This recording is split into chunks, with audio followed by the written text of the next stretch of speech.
Welcome to our deep dive into happiness. Happiness. Specifically, we're going to be looking at it through the lens of My Heart Fills with Happiness. Okay. That's a children's book by Monique Gray Smith with art by Julie Flett. Right.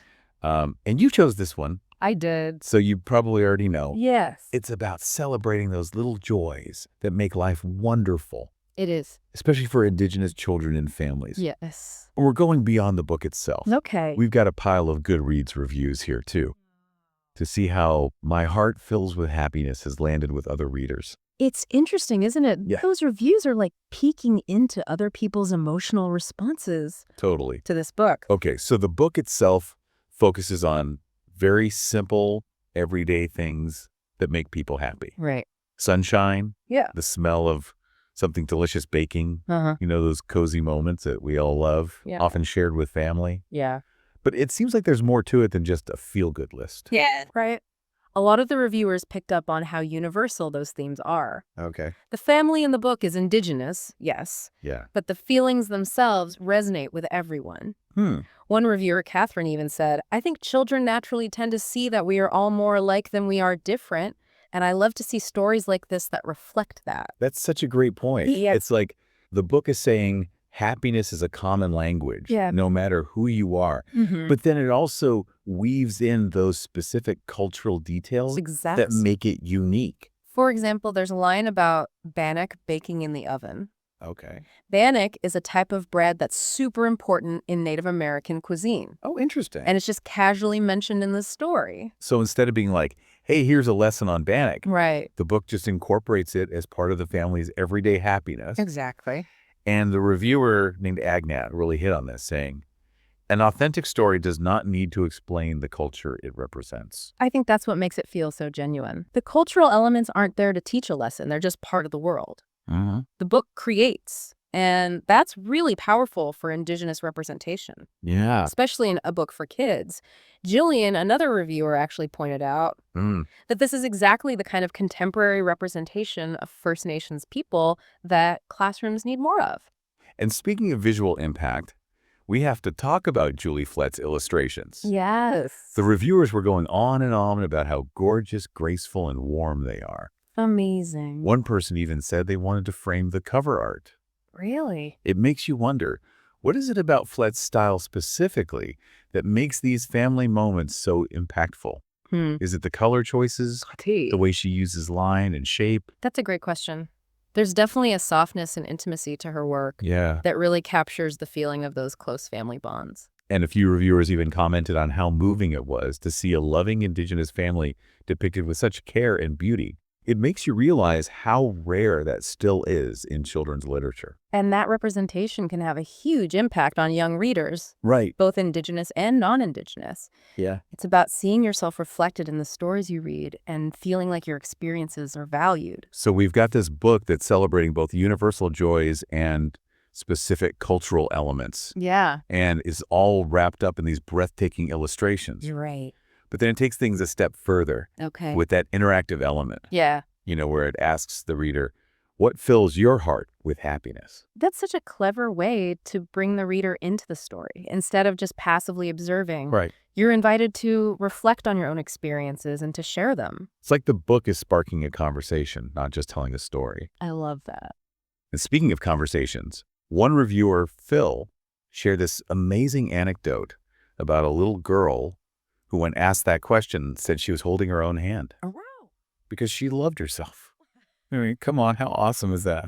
The little kid understanding self-love like that. It really shows how powerful that simple question can be. Yeah, It can unlock these really profound insights, even in young children. totally. And another reviewer even suggested using the book as a starting point for kids to create their own expressions of happiness, Okay. whether it's through drawing, singing, or just talking about it. So instead of just being out reading, Right.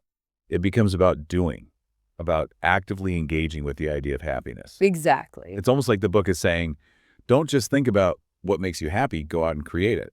It's about empowering children to take ownership of their happiness and to see it as something they can cultivate in their lives. Okay?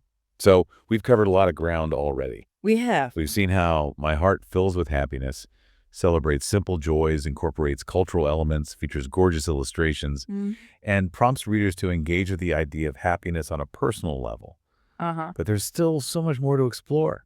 You're right. We've only just scratched the surface. I'm really curious to dig deeper into the language of the book. Okay. There's something very intentional and evocative about the way Smith uses words to create these vivid images and emotions. It's like each phrase is carefully chosen to paint a picture in the reader's mind and evoke a specific feeling. And there's this rhythm to the words, almost like a lullaby. Yes. You can imagine a parent reading it aloud to their child, the words washing over them like a warm wave. Exactly. And it's not just about sounding pretty. Right. The language is very simple and straightforward, making it accessible to young children no matter their background or reading level. Which makes sense if the goal is to make this idea of happiness as inclusive as possible, right? Like saying everyone is welcome here in this world of joy.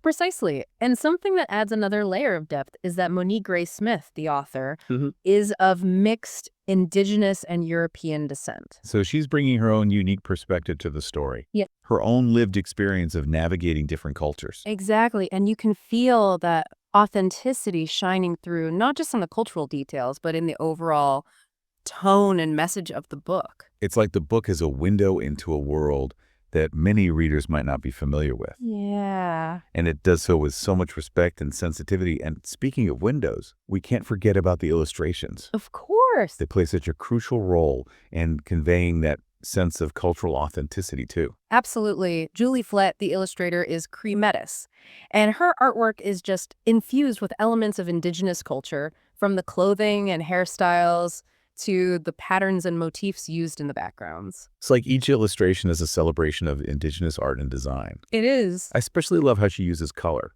Yes. It's so vibrant and full of life, it makes you feel happy just looking at it. Right. There's a real sense of joy and energy in her work. But what's really fascinating is how she manages to balance that cultural specificity with a universal appeal.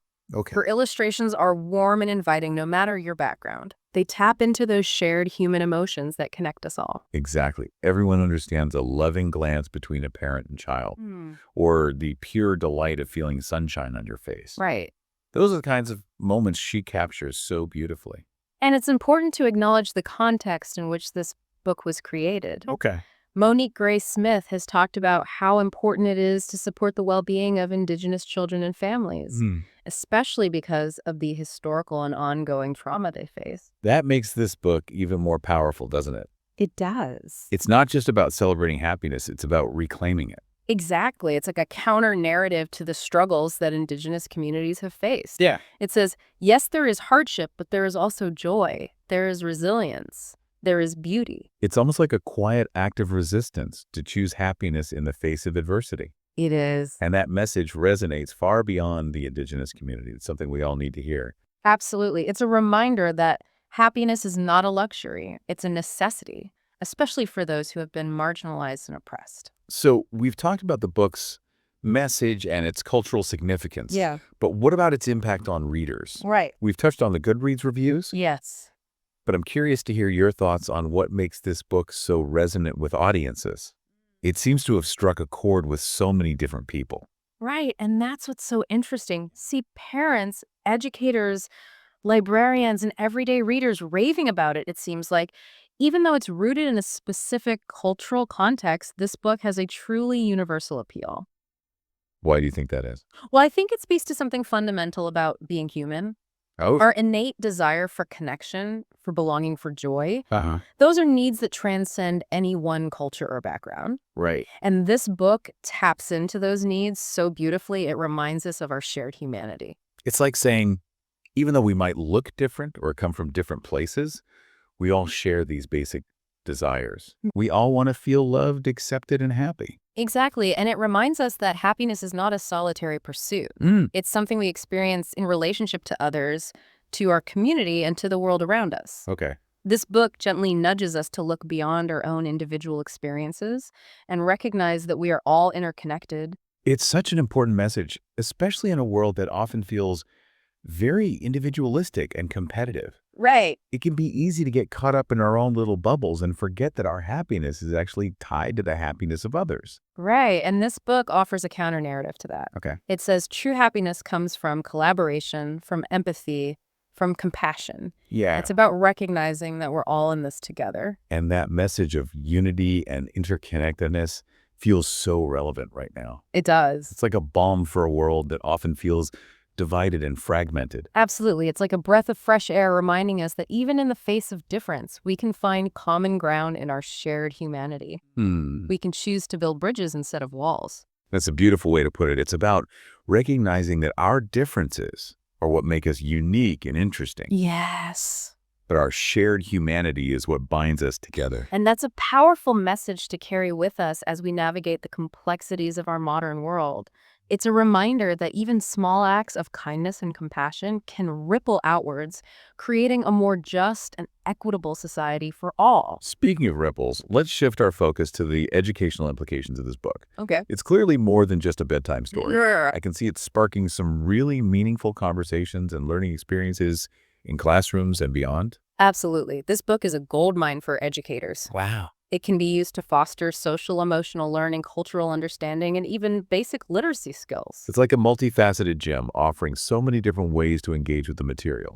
For example, it could be used to initiate discussions about different cultures, traditions, and values. It could be a really powerful tool for breaking down stereotypes. Yes. And building empathy for people from different backgrounds. And the book doesn't stop at cultural understanding. Right. It also touches on themes of gratitude, empathy, and kindness, which are so essential for social emotional learning. Think about it. You're reading this book with a child, Yeah. and it's prompting them to think about what makes them happy, but also how they can make others happy. That's huge. Right. It's planting these seeds of compassion and empathy, Yeah. helping kids understand that their actions have an impact on the people around them. And let's not forget the literacy aspects. Okay. The book uses simple language and repetition, which is great for early readers. Uh-huh. Plus, the illustrations can help develop visual literacy skills. It's striking that balance of being engaging and educational, which isn't easy to pull off. No, it's not. But then it all comes back to that central question. Right. What fills your heart with happiness? Yeah. It's so simple, but it really makes you stop and think. And it goes beyond just thinking. It encourages you to be mindful, to pay attention to the little things that bring you joy, and to be grateful for the good things in your life. It's almost like a mental reset button reminding you to focus on the positive even when things are tough. So it's not about pretending everything is perfect, Right. but about choosing to notice the good stuff that's already there. Exactly. And it's important to remember that happiness is different for everyone. Hmm. What makes one person happy might not do anything for someone else, and that's totally okay. Yeah. This book isn't about giving you a step-by-step guide to happiness. Right. It's about encouraging you to explore and discover what brings you joy. It's like saying, hey, happiness is out there, but it's up to you to figure out what it looks like for you. No judgment, no comparison. Right. And it's also important to remember that happiness isn't a constant state. Oh. It's going to ebb and flow just like life. Hmm. There will be times when your heart is overflowing with joy, and there will be times when you struggle to find even a tiny spark of it, and both of those experiences are valid. It's like acknowledging that life is full of ups and downs. But even in the midst of those downs, there's always the potential for happiness to reemerge. Exactly. It's a cycle, a continuous dance between light and shadow, joy and sorrow, and that's what makes being human so beautiful and complex. Well, as we wrap up this deep dive into My Heart Fills with Happiness, I feel a sense of gratitude for the book's message. It's a simple reminder that happiness is something we can cultivate in our lives, both internally and in the world around us. It's a choice we make every day to focus on the good, to appreciate the little things, and to connect with the people and experiences that bring us joy. And it's a reminder that even when things are tough, we have the power within ourselves to find those sparks of happiness and to share them with others. So we'll leave you with this final thought, building on what the book asks. Okay. What's one action you could take today to bring a little more of what fills your heart with happiness into your life? And how could you maybe even spread that happiness to someone else? Thanks for joining us on this heartwarming journey. Until next time, may your heart be full of happiness.